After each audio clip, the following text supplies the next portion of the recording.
One of my favorite unboxing is food. We got some Tony's Meat Trio pizzas for $1.99. Stop. Yep, $1.99. I let them defrost. You know, the directions say defrosted. This is how I like to cut into them.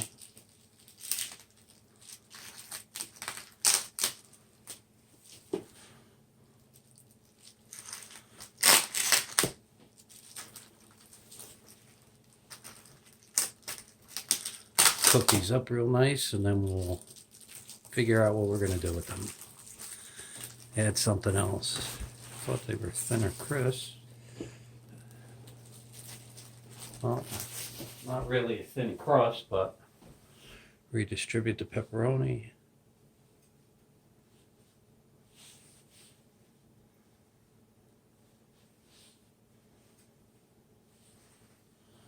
Ready to go in the oven. Get these nice and brown. We'll figure out how we're going to cook them. Oops. It was upside down. I'm sorry.